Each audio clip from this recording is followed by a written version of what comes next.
101,1 MHz, Paraíso FM. A rádio feita pra você. De Olho na Cidade traz para você o jornalista Luciano Kleber. Olá, bom dia. Hoje é quarta-feira, dia 20 de novembro de 2019. Bom dia especial. Hoje já vou dizer isso aqui porque alguém me ligou ontem reclamando. Então dá um bom dia, viu, Assis? Olha essa mulher, a dona Leila Albuquerque, está sempre conversando comigo aqui, mandando recado. Eu dou bom dia e falo de quem entra em contato. Aí a mãe dela reclamou, puxa, ele fala de você e não fala de mim. Aí disse, não, mande um áudio aqui para ele que ele fala. Então a dona Neuza, né, mandou um áudio dizendo que assiste o programa todo dia, ela e o marido dela. Aí disse que o apelido do marido dela é De Olho na Cidade. Isso prova, assim, o carinho, né? E, assim, aumenta a nossa responsabilidade. É interessante a gente ver, tá sempre encontrando pessoas simples, pessoas que têm carinho por nós, que a gente nem tem conhecimento disso, né?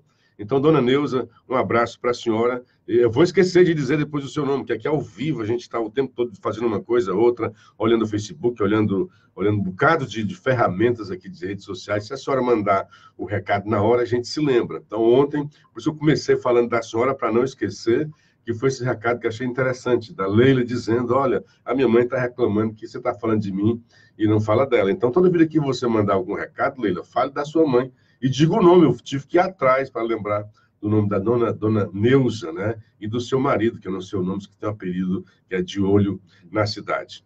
Então, como sempre dito isso, quero iniciar agradecendo aqueles que ajudaram a elevar a nossa voz nas redes sociais, como o Jesus Alves, o Francisco Alexandre, Francisco Edivar, Silvana Saboia, Roseli Mesquita, o Paulo Porfírio, Tatá e a Sandra Cabral.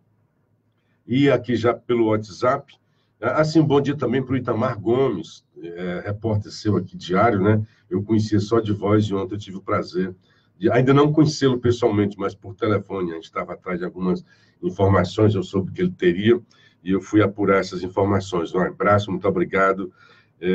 Doutor Paulo Nobre, o Rodrigues de Itapipoca, o Ronald de Souza e a doutora Ana Maria Gurgel, aqui já no nosso grupo de ouvintes. Nós temos um grupo de ouvintes no WhatsApp que participa quem solicita a sua entrada. Jamais haverá ingresso compulsório, como acontece muito por aí. Bom dia para o Nilton Mourão, meu querido, que até então estava aí na Rádio Assunção. Essa minha participação aqui faz uma conexão entre o programa De Olho na Cidade, produzido aqui nos estúdios da Paraíso FM de Sobral, sob o comando do Assis Nascimento, Ricardo Gomes aqui na mesa de som, e conecta com a Rádio Assunção Cearense, com o programa A Hora da Notícia, neste momento sob o comando do meu querido amigo, colega jornalista, que acaba de entrar aqui na minha timeline do Facebook, Nilton Mourão, que vinha acompanhado do não menos competente Vicente Alencar. Um grande abraço para vocês e todos os ouvintes, tanto do De Olho na Cidade da Paraíso FM, quanto a Hora da Notícia da Rádio Assunção Cearense. Bom dia para quem já está aqui na timeline, doutor Paulo Roberto, Gilardi Alves, Ana Pinheiro, Djalma Oliveira, Paulo Regis. Mande um alô para os nossos amigos Chico Boto, Silveira Rocha, Davi Rodrigues, Oliveira Domingues e Júnior Porfírio. Um grande abraço para todos vocês aí. Porfírio já chega assim com uma baciada de gente para dar um bom dia, né? Alberi Berizinho, bom dia. Opa, correu aqui. Bom dia, Luciana, audiência total aqui no Sinhá Saboia. Que alegria. Abraço aí para o povo do Sinhá Saboia, aqui um bairro populoso de Sobral. Bom dia para o José Antônio, para o Bené Prado, dizendo, peço que se puder divulgar o evento para os jovens, um congresso Geração da Cruz. Acabou de falar aí, né, Bené? Geração da Cruz, que vai acontecer nos dias 22 a 24 de novembro, no Colégio José Parente Prado, no Sumaré. Então, tá aí, Bené, há pouco deu esse recado para os jovens desse congresso aí, Congresso da Cruz. Então, um abraço para todos vocês. E eu quero iniciar falando aqui, acho que foi nosso querido Ciro Gomes, né? Dizendo, parece uma ave de mau agouro, Ciro, tu tem que procurar uma coisa diferente, ser mais propositivo, porque, deixa eu ver o que ele disse aqui, ontem eu vi, caramba, olha o Ciro dizendo isso, é o Ciro dizendo assim, daqui a pouco, né? Porque, cadê? vem aí a queda da Bolsa de Valores. Foi o Ciro dizendo. Câmbio, isso aqui é o Ciro Gomes dizendo no Twitter, né? Câmbio a 4,20 por dólar é sintoma. Fuga brutal de capitais. Sinal de alerta barulhento.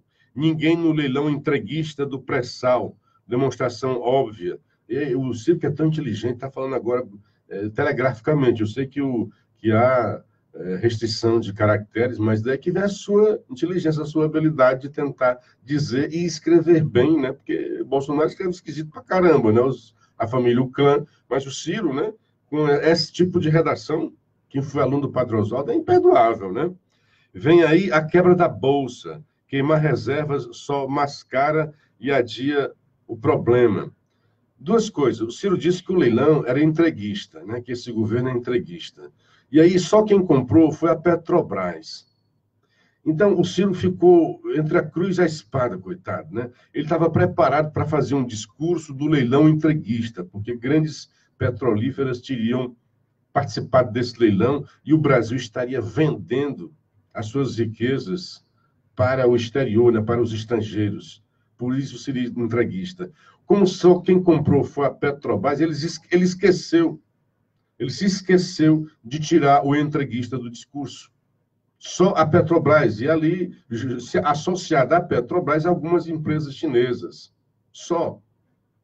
Agora, o Ivo vende isso como sendo uma desconfiança do empresariado em relação ao Brasil. Não, talvez seja um modelo de partilha que os caras têm que dar parte do seu lucro para o governo e ainda tem que partilhar com a Petrobras. E, aliás, o próprio ministro diz, olha, se a Petrobras tem esse poder, enquanto estatal, né, de ter a preferência, tinha que ter entrado muito mais. Então, esse dólar lá em cima, Ciro, é o contrário. Diz que esperava muito mais grana entrar com o leilão e não entrou, embora tenha entrado bastante grana.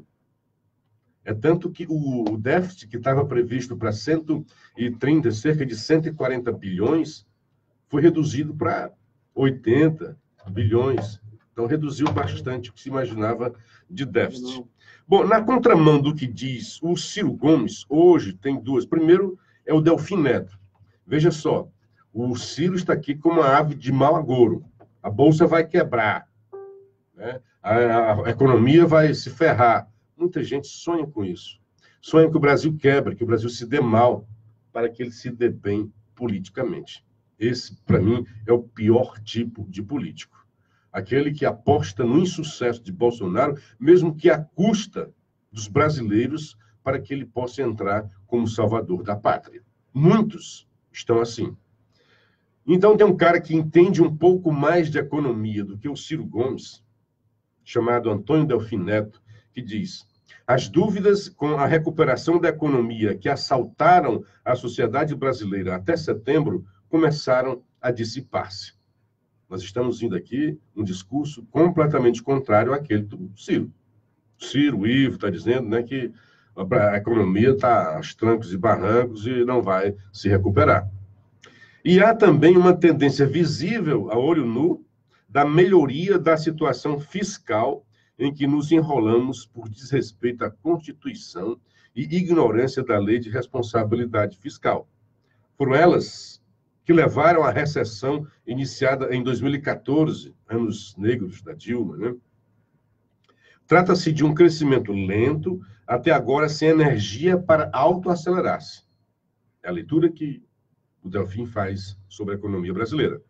Devido à situação fiscal ainda muito difícil, as despesas correntes com crescimento endógeno incontrolável, a despeito do teto, a falta de demanda efetiva reconhecida por todos não pode ser resolvida com mais gasto público, nem com emissão de dívida, nem com emissão direta de moeda. Isso provavelmente levaria a uma quebra de expectativa. Aí o artigo vai terminar assim, agora, pulando para o final do artigo. O Brasil não é apenas a oportunidade, que ele vai dizer que o Brasil tem uma expectativa boa do cenário internacional. Enquanto que o Ciro está dizendo o contrário, certo? O Ciro é um político apostando no insucesso do Bolsonaro para ele participar da sua última, mais uma última eleição de Ciro Gomes.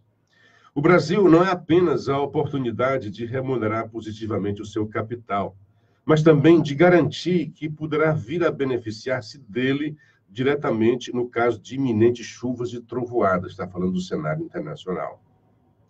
Tudo poderá fracassar se é o alerta dele, tá? Se o executivo não obtiver o fast track para liberar os leilões de infraestrutura, as parcerias público-privadas e as privatizações, por conta do medo de que Bolsonaro, por isso, possa reeleger-se, como tenho ouvido à mesa de alguns caros amigos. Pobreza. É mais ou menos uma resposta ao Ciro. Pobreza de espírito, pobreza de pensamento. O cara pensar primeiro em si ou no seu grupo político, para que depois, então, pense no país. O país precisa se desenvolver com urgência. O Ciro sabe que a quantidade de irmãos dele aqui no Ceará, de indigentes, a pobreza extrema aqui no Ceará, enorme. O Brasil precisa se desenvolver com urgência, não pode esperar mais. Nós temos que apostar e torcer pelo sucesso. Não fazer o contrário, nem ficar dando uma de ave agourenta, dizendo, olha, a bolsa vai quebrar, o dólar está acabado, o país não vai prestar. Aí, por coincidência, tem dois hoje respondendo aquilo que o Ciro disse ontem no seu Twitter. O outro, não acabei de ler aqui um pedaço do artigo, trechos do artigo do Delfim Neto, na Folha de São Paulo. E no jornal Estado de São Paulo, na área de economia, o colunista Fábio Alves, olha o título que eu disse, agora vai. Está falando da economia brasileira. O otimismo com o ritmo da recuperação da economia brasileira está finalmente se disseminando entre analistas, depois que indicadores positivos da atividade econômica em setembro, divulgados na semana passada, deflagraram uma ampla rodada de revisão para cima das expectativas do PIB para o terceiro e quarto trimestres deste ano, assim como para o resultado fechado de 2019 e 2020. Ciro não deve estar tendo tempo para ler essas coisas, né? Os analistas todos, antigamente eram só alguns otimistas, tá? Hoje não, todos já estão mudando. Olha, a economia realmente parece que agora vai. É o título da coluna do cara, agora vai. Até então, os otimistas com o desempenho da economia brasileira neste ano, e especialmente em 2020, eram um ou outro analista mais arrojado. Agora não. O consenso das projeções do PIB está apontando para uma retomada mais acelerada da economia. Como é bom poder dizer isso, e ouvir isso, e ler isso, né? Tanto assim que a mediana das estimativas do PIB para 2020, na pesquisa Focus do Banco Central, foi revisada para cima nas últimas 2 semanas, apontando agora para um crescimento de 2,17%. Essa projeção para 2020 já chegou a ser de uma expansão de 2050, antes se pensava isso, né, no início do ano, mas foi sendo reduzida até chegar a 2%, no auge da frustração dos analistas com a falta de fôlego dos indicadores de atividade. Na história recente, o consenso das estimativas para o PIB brasileiro começava a subir com os indicadores correntes, sugerindo que a economia estava se movendo mais rápido ou porque o conjunto de medidas econômicas era adequado ou justificava maior otimismo. Isso é quem diz é o Dalton Guardman, economista-chefe do Bradesco, em um banco de investimento Bradesco BBI. Na maioria dos casos, a frustração resultava por causa de uma decolagem abortada no front dos indicadores. Mas desta vez, segundo o próprio analista, o Guardman, há alguma evidência, embora ainda não disseminada, de melhores dias por vir, com alguns indicadores mostrando mais tração, além de haver maior confiança de que a posição de política econômica é capaz de gerar maior crescimento no ano que vem. Após a divulgação de indicadores de atividade de setembro, Guardman revisou sua estimativa de crescimento do PIB de 2019 de 0,7 para 0,9 e de 2020 de 1,8 para 2,3. Economia ressuscitando, economia voltando a dar as suas caras, dizendo que está aí, que pode ter robustez, que a gente pode voltar a se desenvolver e sair desse buraco horroroso que a Dilma nos colocou. E ficam esses bobinhos falando em discursos. Ah, não estão pensando nos pobres. A Dilma fez o discurso que pensava nos pobres. Mas a prática é que colocou todos de volta para o valão, no lixo social. Sabe aqueles pobres que o Lula disse que tinha tirado da pobreza? Voltaram todos. Mesmo canto. Porque não teve sustentabilidade. Foi só assim como se fosse a visita da saúde para quem está para morrer. Porque é uma certa morte, né? Quem está no lixão social, me perdoe, mas é isso. E nós queremos vida, porque a própria Bíblia diz que tem vida e vida em abundância. Não é essa vida mesquinha, medíocre, da pobreza exacerbada.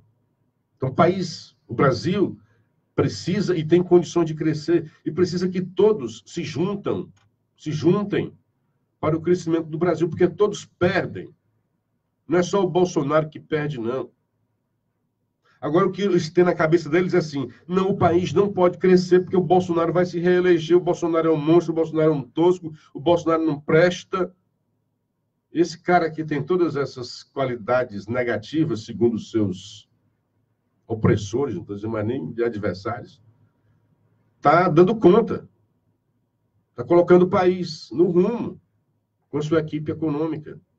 Um cara que diz que não entende de economia, tem essa simplicidade, essa humildade de dizer, e delega para o seu posto Ipiranga para resolver. E temos aí um congresso resistente. Ontem mesmo um congresso de novo. Mudou lá, então aquela vai mais ou menos uma economia de 10 bilhões vai para o ralo.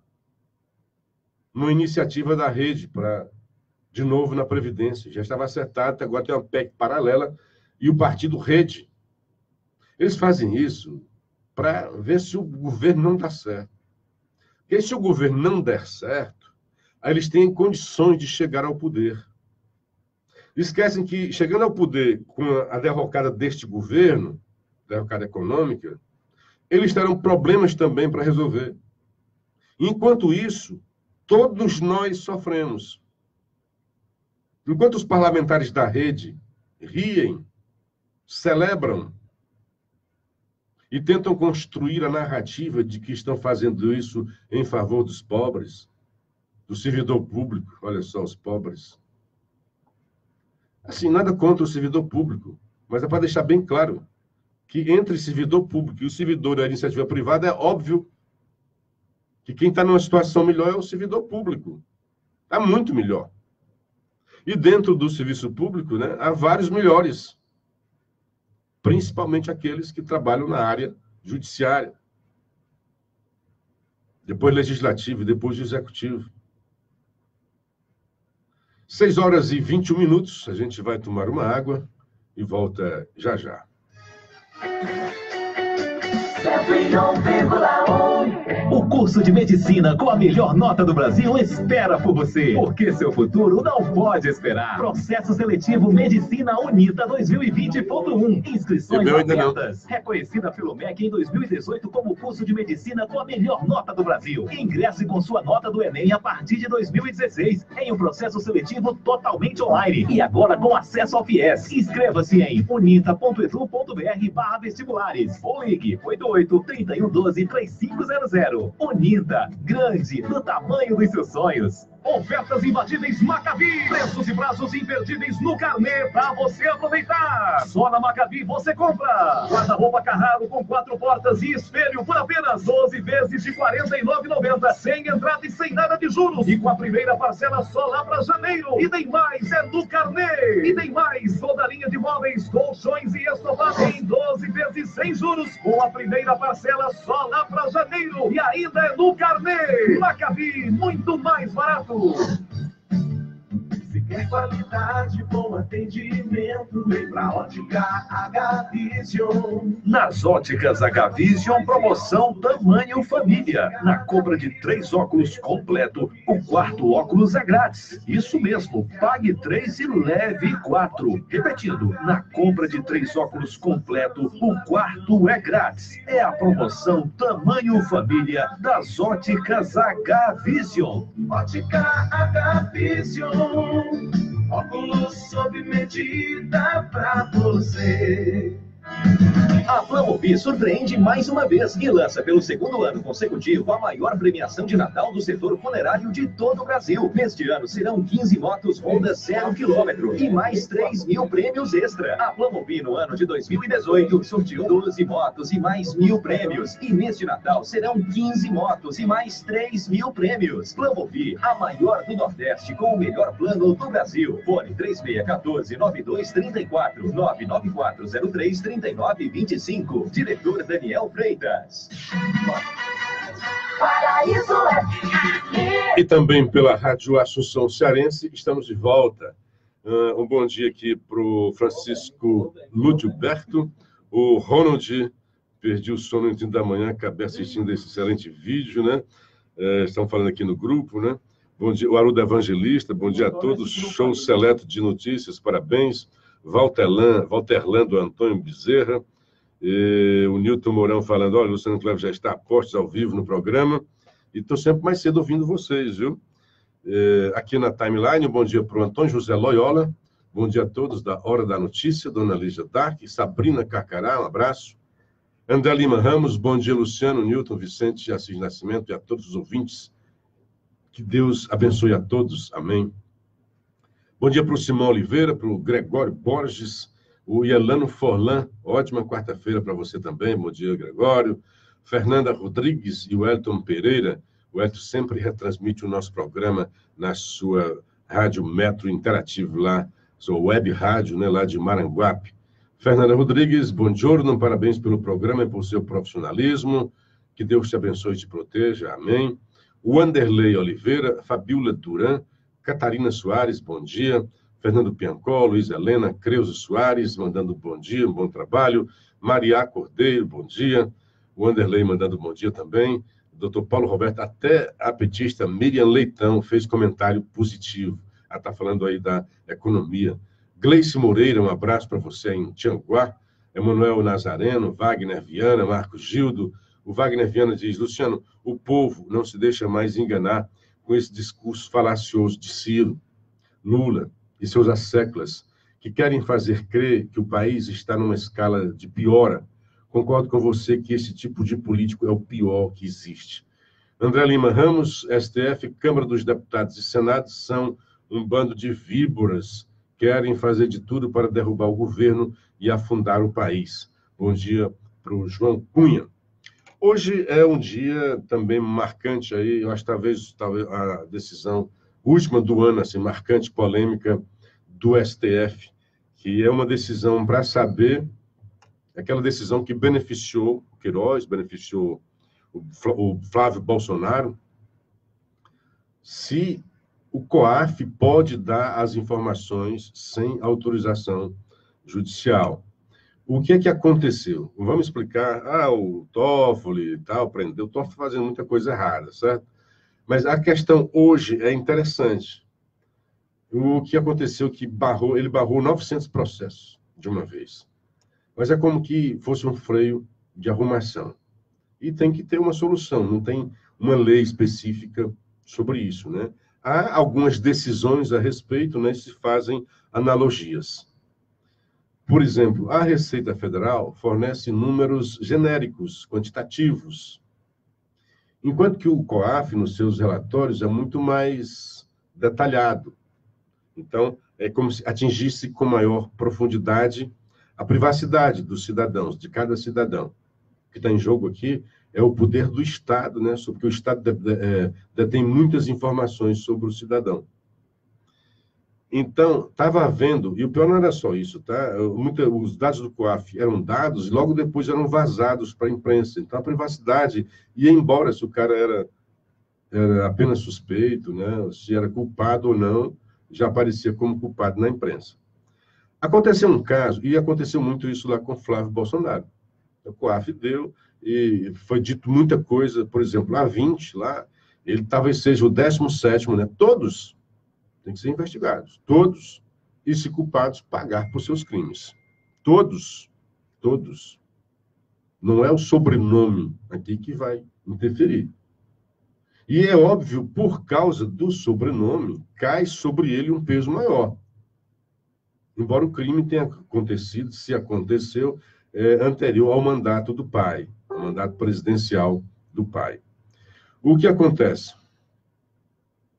Um caso de um posto de gasolina foi condenado e entrou na justiça e o TRF, lá, o desembargador, anulou a sentença. O que é que alegava o dono do posto? É que o Ministério Público tinha obtido dados sem a anuência da justiça, de um juiz. E o desembargador achou que estava correto. Olha, realmente não pode, tinha que ter uma autorização judicial. Daqui a pouco, o MPF estava gravando, estava fazendo gravações, grampos. Estou defendendo nada, estou fazendo aqui umas suposições e entendendo o contexto. Aí o desembargador fez isso e o Ministério Público recorreu. Aí o advogado de Flávio Bolsonaro viu ali uma brecha, foi inteligente, e disse, olha, o caso aqui do Flávio é a mesma coisa. Também não houve autorização judicial para que seus dados fossem encaminhados ao Ministério Público e usados para inquérito. Aí o Toffoli, olha, realmente isso está errado. E parou. E não pode, como no caso não é só para o Flávio Bolsonaro, se é um princípio constitucional, tem que ser para todos. E aí cria um blog aí. Se eles decidirem hoje, por exemplo, que realmente o COAF só pode dar... A diferença é só assim, o COAF vai continuar podendo dar informações para o Ministério Público, assim como a Receita dá. O que está se discutindo hoje é assim, ele pode fazer esse detalhamento ou dar quantitativas. Por exemplo, se o Flávio Bolsonaro, entrou na conta dele, entraram tantos milhões de reais. Isso ele vai poder dar. O que o STF vai decidir é se, no relatório do COAF, pode descer ao detalhamento, como às tantas horas, na agência tal, dinheiro tanto, depois às tantas horas, na agência tal, dinheiro tanto, tantos pacotes, tantos depósitos, como foi feito com o Flávio Bolsonaro. Aliás, um amigo meu, né, que é antipetista, e ficava, não, mas Luciano, puxa, ele é bancário. Ele foi colega meu da Caixa. Hoje ele está aposentado. Mas, Luciano, tantos depósitos, eu digo, Gervásio, é o meu querido Gervásio, né? Rapaz, essa quantidade de tantos depósitos parcelados, né? Aí o Ministério Público vende, a imprensa ignorante, né? Vende. Olha, se ele parcelou aí, por que foram tantos depósitos, não um só? Aí ele quer fugir de... Tem nada disso. É porque há um limite por depósito. Você pode depositar até 30 cédulas, dependendo do banco, certo? Na Caixa Econômica, no máximo 30 cédulas. No máximo 30 cédulas. Não mais que isso. Então, se você tem mais que 30, se você tem 90 cédulas, vai ter que fazer 3 depósitos. Então, é uma restrição do banco e não de quem está depositante, e não uma escolha do depositante. Se eu quiser colocar essas 90 cédulas num pacote só, a Caixa não aceita. O banco não aceita. Então, a discussão é essa daí, e vai decidir hoje. Agora, é óbvio que se o banco, se o STF coloca muita restrição para o COAF, aí o Brasil estará fugindo dos parâmetros internacionais que têm avançado, né, no combate à lavagem de dinheiro e aos crimes de corrupção. Então, se hoje o STF disser, não pode de jeito nenhum, é só o quantitativo mesmo, de novo o STF dá uma indicação, uma simbologia para o mundo que nós somos o país da impunidade. que os grandes bandidos, que hoje o capital é transnacional, hoje o dinheiro não é de nação nenhuma, é transnacional. O dinheiro vai estar no local, na nação que dê mais condições. Por isso que tem os países chamados paraísos fiscais.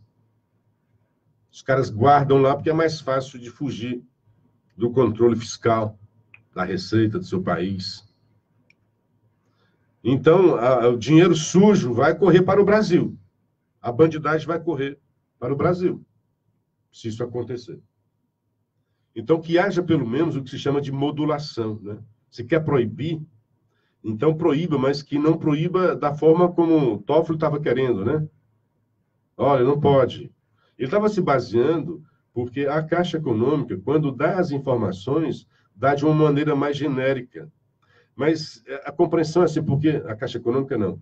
A Receita Federal, quando informa para o Ministério Público, para os órgãos, aí, informa de uma maneira mais direta, mais genérica, né?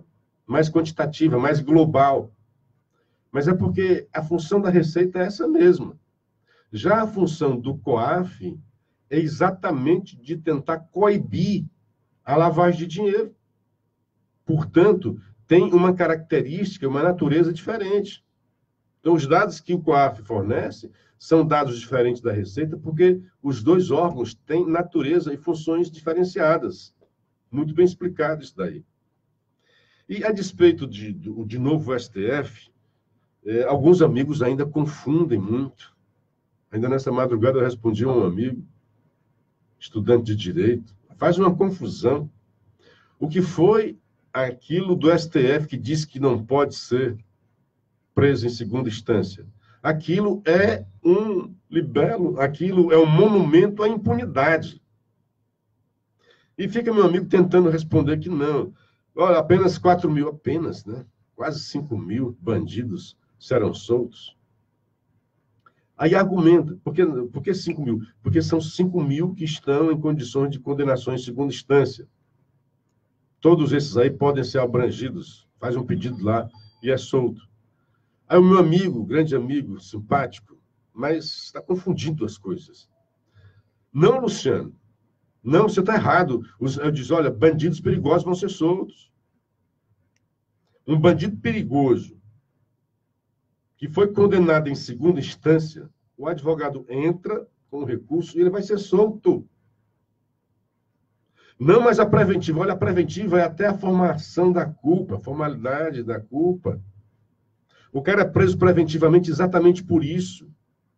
Agora mesmo, e ele confundiu de novo, agora mesmo o Marco Aurélio soltou 12 bandidos, grandes bandidos, aqui no Ceará, que estavam presos preventivamente. Meu amigo dizia, não, é segunda instância, mas os bandidos perigosos serão alcançados pela preventiva. Tudo bem. Mas por um período. Depois, porque não pode ficar impreterivelmente, sem tempo, sem prazo. Tem que ter um prazo razoável para a formação da culpa. Quando não tem, o advogado entra com habeas corpus e solta. Agora, presta bem atenção. Estes que foram soltos, esses bandidos perigosos, traficantes, que foram soltos pelo Marco Aurélio, estavam presos de forma preventiva. É isso que meu amigo dizia.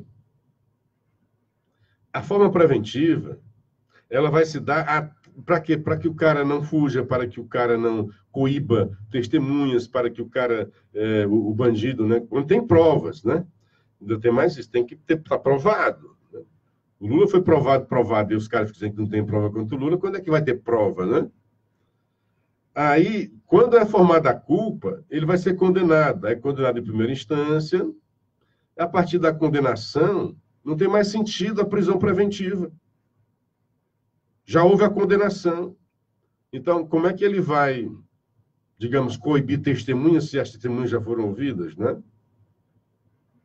Então, não tem sentido. Vai soltar sim. É impunidade sim. Aí o mesmo amigo estava dizendo que o legislativo não pode fazer nada depois disso. Pode, é tanto que o próprio Toffoli deu essa deixa. Cabe agora ao legislativo. Porque não tem essa história de prisão, ser cláusula pétrea na Constituição, não. É tanto que o Código Penal, depois que a Constituição diz isso no artigo 5º, né, que ninguém será culpado até o trânsito em julgado, vem o Código Penal e diz que pode ser preso, sim, em várias circunstâncias pode ser preso. Por medida cautelar, pode ser preso em flagrante, pode ser preso dentro dos quartéis. O cara é preso. Não é preventivo, não é preso. Está preso lá. Está ferindo a Constituição? Não. Tem lei permitindo. E isso prova apenas o quê? Que a prisão não é cláusula pétrea. Agora mesmo o Rodrigo Maia está estudando aí com o pessoal lá. Por exemplo, é só você dizer que o trânsito em julgado termina na segunda instância. Você não mudou a Constituição. A Constituição diz que só será considerado culpado quando tem o trânsito em julgado. Aí você faz uma lei infraconstitucional, uma lei ordinária, não precisa nem de PEC, tá vendo? Mais fácil. Altera o Código Penal. E diz que o trânsito em julgado se dará a partir da segunda instância. O cara foi condenado na segunda instância, trânsito em julgado. Vai preso. Mas com o direito de recorrer. Só que o trânsito em julgado terminou e ele continua. Olha, aí vai continuar no aspecto legal, se alguma lei deixou de ser cumprida, ou no constitucional, se a Constituição não terá sido ferida. Sei lá, há muitas formas de você acabar com essa impunidade no Brasil. Do Brasil se tornar o paraíso de bandidos, principalmente de bandidos poderosos. Deixa eu dar um bom dia aqui para o João Cunha, bom dia para você. A Leila Albuquerque, já dei um bom dia mais cedo, Leila, para você, para sua mãe, dona Neuza, né? Obrigado pelo áudio, pelo carinho. Bom dia para o Fernando Castelo Branco, para o Valíris Avelino, o Austin Costa, Jocel Vasconcelos. Um grande abraço para todos vocês. Bom, hoje, por falar também em judiciário, a Lava Jato continua a pleno vapor. E olha como é a diferença. Bahia, vamos falar agora da Bahia, do presidente do Tribunal de Justiça da Bahia, foi afastado, e nesses dias iria haver a eleição, né, a eleição do novo presidente. O atual presidente foi afastado, e foram afastados mais 2 desembargadores que concorreriam a esse pleito para ser presidente do tribunal. Então, 4 desembargadores, advogados. Aí o que acontece? Todos cometeram um crime aí. Venda de sentença. Um absurdo. Absurdo. Venda de sentença, negócio de posse de terra lá na Bahia. Pois bem, os pobres mortais foram presos. Os desembargadores foram afastados da sua função. Não podem julgar. Continuam recebendo o seu rico salário. É um absurdo, é um absurdo. É uma casta inalcançável, intocável. Os advogados, os grileiros, quem fazia parte aí do conluio, teve a prisão preventiva decretada pelo Og Fernandes, desembargador, ministro do STJ. Já os desembargadores apenas sofreram afastamento. É muito leve. Sei lá, deve ser lei isso daí, mas está mostrado como a lei serve para beneficiar os poderosos. O caso envolve disputa de terra entre agricultores e empresa. A corte, lá o STJ, determinou bloqueio de 581 milhões de reais. Olha a grana envolvida, né? Desembargadores suspeitos de vender sentenças na Bahia são afastados pelo STJ. Quem são? O presidente do Tribunal de Justiça da Bahia, Gesivaldo Brito, a desembargadora Maria da Graça Osório Pimentel, Maria do Socorro e José Olegário Caldas. Alvos de uma operação da Polícia Federal, nesta terça-feira, ontem, né, por suspeita de venda de decisões judiciais, 4 desembargadores e 2 juízes do Tribunal de Justiça da Bahia foram afastados de seus cargos por 90 dias. Acolhendo o pedido da Procuradoria-Geral da República, o STJ determinou bloqueio de 581 milhões de parte dos investigados. Ao todo, 21 pessoas são investigadas na operação, o que inclui magistrados, empresários, servidores públicos e advogados. Era uma suruba aí, né? Do crime. Entre os alvos está o presidente do TJ, Gesivaldo Brito, os desembargadores Maria da Graça, Osório Pimentel, Maria do Socorro, José Olegário, e os juízes Sérgio Humberto Sampaio e Marivalda Moutinho.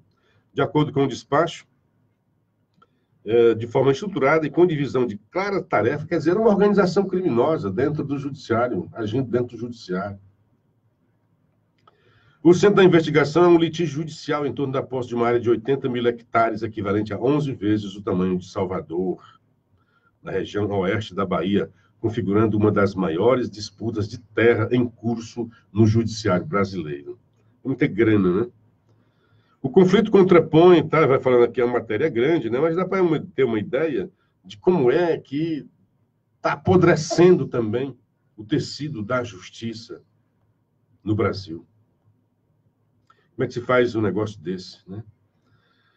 Bom, hoje já falei, né, sobre o julgamento. O que é que eu esqueci de dizer, né, aclarar para vocês, o que é que vai ser julgado, o que é que vai ser discutido nessa quarta-feira? O plenário deve debater até que ponto órgãos do controle, como Receita, COAF e Banco Central, podem compartilhar dados sigilosos fiscais e bancários de contribuintes com a polícia e o Ministério Público sem que haja autorização da Justiça para tal. O que está dizendo aqui, né, que não possa ter, né, que tem que ter autorização judicial. Senão, vira um negócio esquisito também, né? Pede informação dos seus inimigos, todo mundo aí, e não tem um juiz para dizer, ó, está ok ou não está ok, né?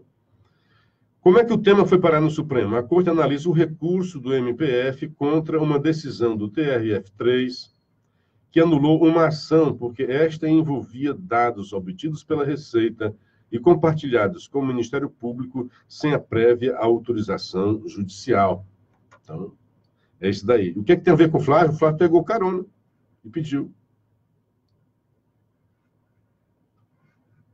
Vamos lá. A outra notícia boa assim, Senado costura com Moro retomada de prisão em segunda instância. É aquela pressão, sabe? O povo nas ruas. Foi menos gente do que deveria ter ido, mas já serviu de pressão. Então, aquele negócio do STF, o Legislativo pode sim dar uma resposta. Não tem nada de cláusula pétrea. Pode dar uma resposta. E aí, sim, acaba com essa história e não tem essa de afronta. O senhor Marco Aurélio foi dizer que se o Congresso fosse legislar, olha só, se o Congresso fosse fazer frente à sua principal função, que é legislar, seria uma afronta ao STF. Desde quando legislar é uma afronta? Afronta é você julgar sem lei. Aí é uma afronta não só ao legislativo, mas também à sociedade brasileira. O que temos mais aqui que eu tinha clipado aqui para nós? Maia se compromete a dar prioridade ao pacote penal. Rodrigo Maia dizendo isso aí, porque tá meio banho-maria o pacote lá do Moro. E, na verdade, tem dois pacotes correndo aí, né? Tem um que já estava lá, que era proposto pelo ministro Alexandre Moraes, quando ele era ainda ministro, né? Ele era ministro do Executivo, e hoje ele é ministro porque membro do STF, né? Então, ele juntou isso daí, né, um conjunto de medidas de combate ao crime, usa 90% das propostas feitas por Alexandre de Moraes e 75% por Sérgio Moro. Então, enquanto na Câmara dos Deputados está havendo como que mutilação, né, cortando muito o projeto lá do Moro, no Senado está ficando mais intacto, está ficando mais íntegro.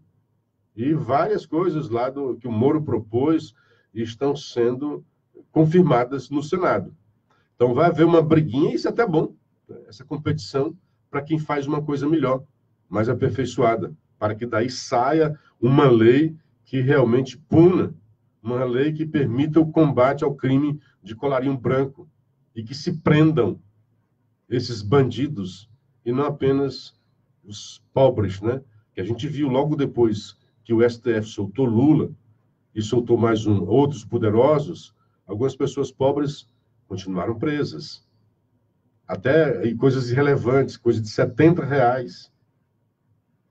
Um roubo lá no rádio de R$ 70. O cara continuou preso. Um outro lá, que portador de HIV, explicou tudo, tal, etc. O senhor Gilmar manteve o cara preso. Então, o Gilmar não é um soltador de bandidos. O Gilmar é um soltador de bandidos ricos, de bandidos poderosos. Hoje é o Dia da Consciência Negra, e é interessante a gente debater isso, né? Porque nós somos um país meio racista mesmo, né?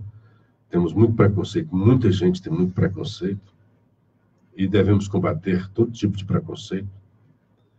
Agora, você não pode, a despeito, né, a pretexto de combater um preconceito, elevar outro, construir outro preconceito. Então, ontem foi divulgado muito assim, um deputado do PSL quebrou uma placa na exposição da consciência negra. Seria uma vítima, né? Todos estão, como é que esse cara também é racista. Aliás, o ato dele foi racista.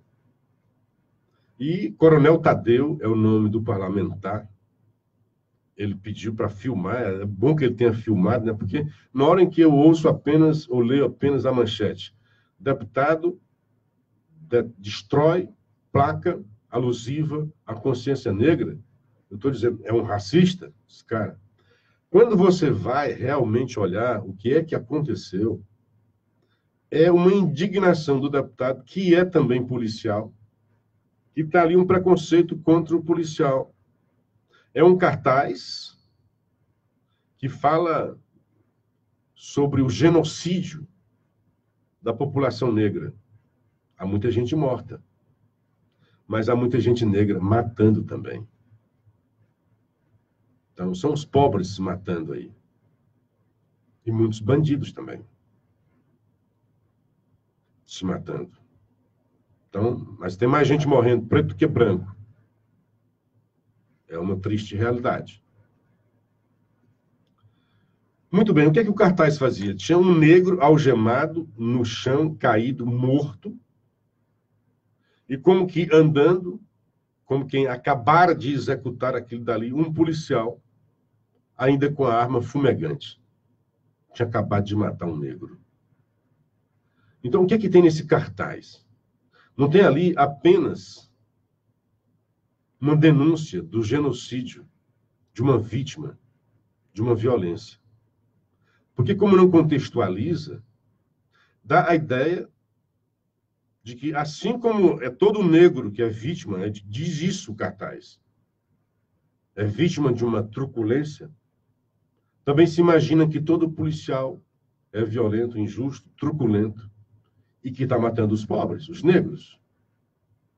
Então, indignado, porque aí você está construindo um outro preconceito contra o policial. Então, o policial aí no cartaz é um matador de negros. Um justiceiro, um bandido, em última instância. Então, revoltado, porque ele faz parte, é policial, se sente honrado com a profissão e se sentiu agredido, ofendido com aquele cartaz. Foi lá, destruiu, porque está na casa dele, na Câmara dos Deputados, e explicou. Não pode ter um negócio desse. Aí quando você vê na manchete, assim, deputado destrói peças sobre consciência negra. Coronel Tadeu, do PSL, arranca cartaz e provoca troca de acusações na Câmara. Maia pediu diálogo e não agressão. Uma exposição sobre racismo no Brasil foi pivô de discussões e acusações ontem na Câmara dos Deputados, na véspera do Dia da Consciência Negra.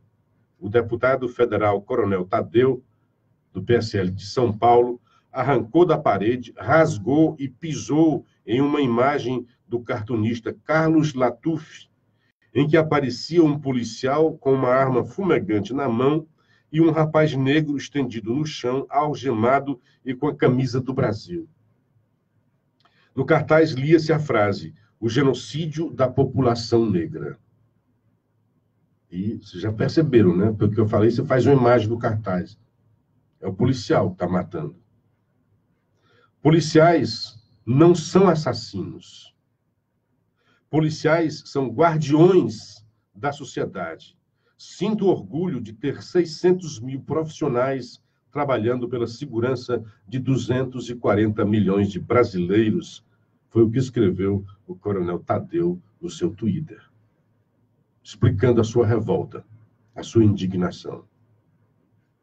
Imagina se fosse o contrário, um cartaz em que fosse um negro matando um policial e dissesse genocídio da polícia, que o Brasil é o país que mais mata policial. Houve bate-boca na saída da exposição e gritos de racista em direção a Tadeu. E a discussão dominou o discurso do plenário, os oportunistas, né? Ele arrancou tudo, destruiu tudo e cometeu o crime de racismo e quebra de decoro, afirmou, sabe quem? A notória deputada federal Jandira Fegali, do PCdoB, ainda na exposição. Jandira e a deputada Benedita Silva, do PT do Rio de Janeiro, prometeram levar o caso ao Conselho de Ética da Câmara. Olha só. A bancada do PSOL também prometeu acionar o Conselho. Olha só o nível do parlamento. Eu acho que ele até vandalizou, né? Mas ele tem uma justificativa. E ninguém discutiu a justificativa. No plenário, o deputado Daniel Silveira, do PSL do Rio de Janeiro, questionou o debate sobre racismo. Não venha atribuir à Polícia Militar do Estado do Rio de Janeiro as mortes porque um negrozinho, bandidinho, tem que ser perdoado. Ele foi infeliz demais, né? Afirmou. Alguns vão à mídia para falar que acham que o negro morre porque ele é negro. Ele morre porque sustenta um fuzil na mão. Também tem isso. Também tem isso. A oposição criticou o Coronel Tadeu. A violência de rasgar uma placa de uma exposição dentro do Congresso é compatível com a violência que se vê nas periferias e favelas por parte do Estado, afirmou lá o deputado. Não, também os caras apelam demais, né? Charge exibida na Câmara ilustra o homem assassinado por policial. Parlamentares registraram um boletim de ocorrência. E o Coronel Tadeu afirmou que repetirá o ato. Se colocarem de novo, vou ter que tirar. Isso aqui não vai ficar na parede. Isso aqui é contra a polícia. Este é um dia que nós deveríamos estar defendendo a inclusão dos negros na política, igualdade de oportunidades, e não agredindo um cartaz, disse lá o presidente da casa, Rodrigo Maia, né? Pois é, ele gravou o vídeo, explicou por que estava ali. E, aqui eu vejo bem, vocês não vão ver, né?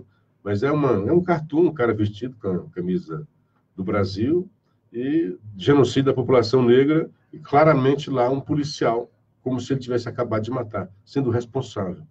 Não sabe se aquele negro que está ali é bandido ou não. Simplesmente é a causa dos negros. Ah, mataram um negro.